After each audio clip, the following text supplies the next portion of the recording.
Բարև ձեզ, հարգելի հայրենակիցներ։ Հնդկաստանը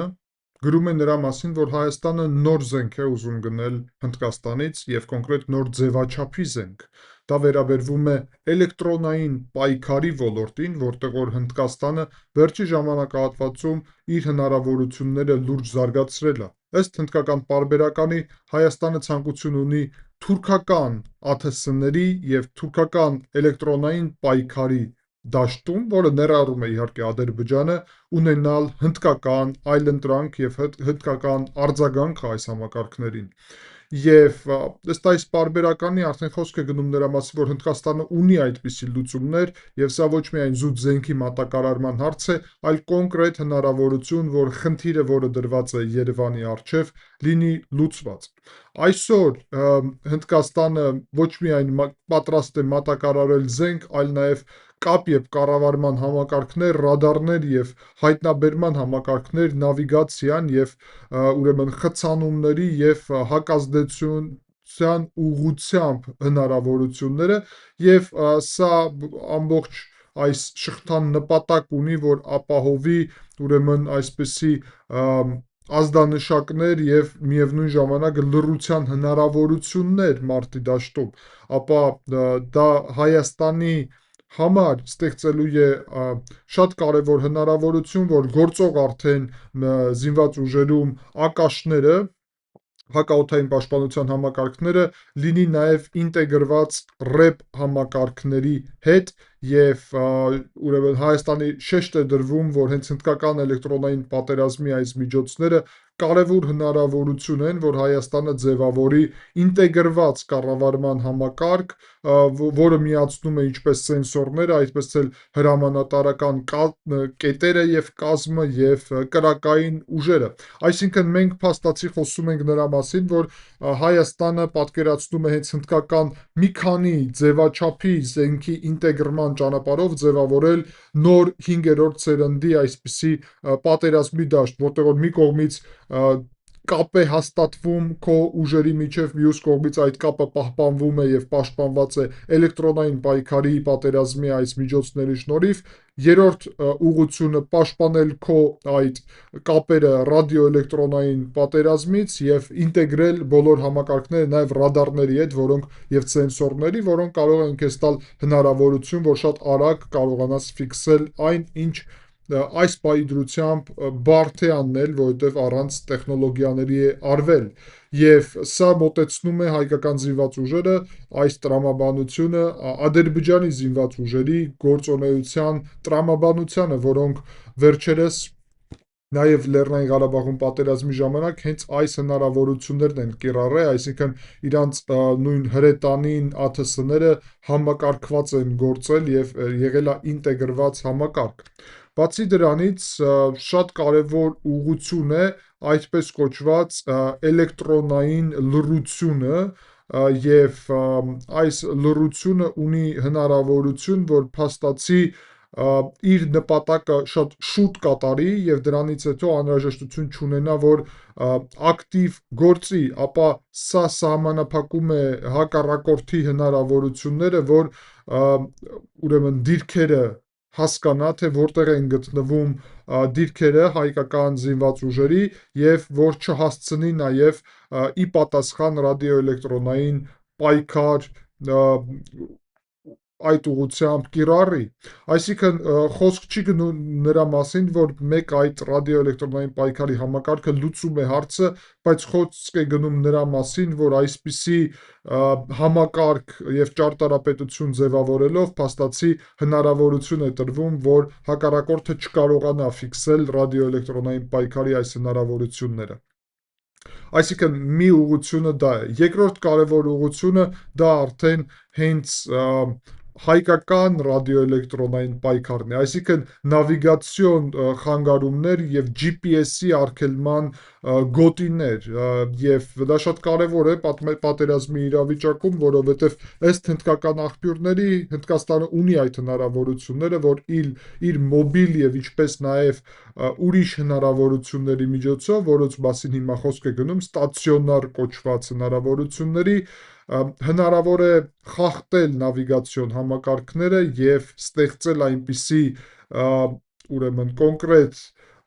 գոտիներ, որտեղ որ ճշգրիտ այդ թիրախավորումը դառնալու է փաստացի անհնար, որովհետև GPS համակարգները չեն գործի։ Հայաստանի համար սա շատ կարևոր տեխնոլոգիական հնարավորություններ են։ Հայկական բանակը փոքր է իր հնարավորություններով, բայց նաև միևնույն ժամանակ ունի փաստացի գործ այնպիսի հակառակորդի հետ, որը ունի տեխնոլոգիական հնարավորություններ։ Հաշվի առնելով սա, Հայաստանի համար մի քանի շերտից բաղկացած էլեկտրոնային այս ոլորտում պաշտպանության հնարավորությունները շատ կարևոր ուղղություն են եւ պետք է դա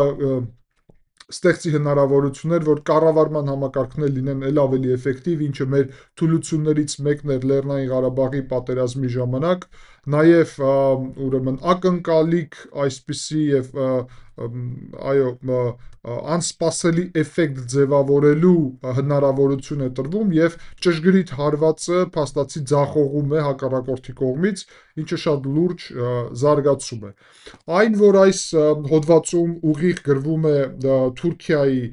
եւ հակաթուրքական հատկապես դրոնների ուղղությամբ գործունեության մասին, սա իհարկե Հնդկաստանի կողմից քաղաքական օրակարգ է, բայց որևէ թաքցնելու բան չկա, որ Հայաստանի առճակատումը տեղի է ունենում գլխավոր առումով թուրքական զենքի հետ, գուցե ոչ Թուրքիայի զինված ուժերի հետ, բայց թուրքական զենքի հետ։ Եվ այս տեքստում հստակ գրված է, որ այս որոշումները նպատակ ունեն խաթանել այսպես եւ խոչընդոտել նաեւ թուրքական զենքի հնարավորությունները, թուրքական ծագում ունեցող տեխնոլոգիաների կողմից ձևավորված ուրեմն միջավայրը, որ կարողանան այսպիսի հակազդել այս հնարավորությունները։ Խոսք է գնում ինչպես թուրքական ԱԹՍ-ների մասին, այդպես էլ թուրքական հետախուզության, թուրքական նաև վերահսկողության եւ թուրքական ռադիոէլեկտրոնային պայքարի հետ։ Կարճ ասած, Հայաստանը փորձում է գտնել ասիմետրիկ պատասխան թուրքական եւ ադրբեջանական տեխնոլոգիական հնարավորությունների դեմ եւ Հնդկաստանի հետ այս ոլորտում բազմաշերտ համագործակցությունը ըստ նաեւ հնդկական աղբյուրների տալիս է այդ հնարավորությունը ասիմետրիկ գործելու։ Բացի դրանից, ըստ այս հոդվածի խոսք չի գնում, որ միայն Հնդկաստանը կմատակարարի եւ վերջ, այսինքն Հնդկաստանը կօգնի հայկական զինված ուժերին ուսում, որ անցնի այս զենքերը կիրառելու ուղղությամբ, կօգնի, որ ինտեգրենք արդեն ուրեմն գնաց հնդկական զենքը, գիտեք, տարբեր ոլորտներում հակաօդային պաշտպանությունը, հրետանին եւ ուրիշ նաեւ միջոցները, կօգնի իհարկե ուսմամբ, ուղղությամբ եւ նաեւ դա այս կրակի վարման ուսումի եւ ճիշտ ուղղությամբ, այսինքն նաեւ սենսորների կիրառման ուղղությամբ։ Հնդկաստանը նաև խոսում է նրա մասին, թե ինչ է ստանում այստեղից Հնդկաստանը։ Առաջի հերթին Հնդկաստանին սա պետք է, որ ոչ միայն իր հրետանու եւ հակաօդային պաշտպանության, այլ նաև իր էլեկտրոնային պայքարի սարքերը կարողանա նաև փաստացի որևէ ուրիշ շուկայում եւ դա Հայաստանն է, ձևավորի եւ դրանով նաեւ ստանա այդ կարգավիճակը, փորձը նաեւ եւ միևնույն ժամանակ հնդկական պարբերականը խոսում է, որ այսպիսի խելացի պատերազմի եւ խելացի բանակի, այսինքն smart բանակի ինչ որ առումով կարգավիճակի մասին է խոսք գնում, որը պետք է Հնդկաստանին նաեւ օգնի ամրապնդի իր դիրքերը այս ոլորտում, հաշվի առնելով ստեղծված իրավիճակը։ Հայաստանը իհարկե պետք է ասել, որ ստանում է շատ կարևոր առաջընթաց սրանով, սա ոչ թե գումար վճարելու թանկ տեխնոլոգիա գնելու մասին է, այլ հակառակը, այս տեխնոլոգիաները համեմատաբար ավելի էժան են, քան արևմտյան տեխնոլոգիաները, բայց սրա փոխարեն Հայաստանը ստանում է կառավարման համակարգներ, հատկապես հնդկական զենքի ուղղությունով, այսինքն մենք Հայաստանի զինված ուժերում ձևավորում ենք առնվազն մեկ հնդկական մոդել, որը ինտեգրված է լինելու, հասկանում եք, եւ սա առանձին է, որովհետեւ մենք կարող ենք մնացած մոդելները, նաեւ խոսքին ֆրանսիական զինված ուժերի հետ առանձին մոդել ձևավորենք եւ հայկական բանակը ունենա երկու տարբեր մոդելի վրա հիմնված մոտեցում, ինչը չի ունեցել երբեք։ Մեր մոդելը եղել է միակ մոդելը, դա ռուսական բանակի մոդելն է, վերջ։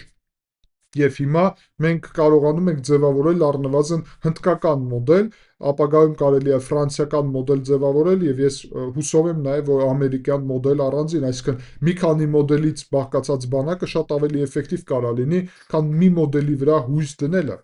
Եվ սա տալիս է Հայաստանին կառավարման կայունություն, ինչը շատ կարևոր է եւ սրա մասին խոսվել է միշտ Լեռնային Ղարաբաղի պատերազմի ժամանակ, սա տալիս է հետախուզության եւ խցանումների նկատմամբ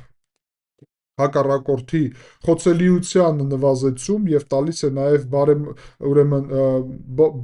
այսպիսի բարելավել իր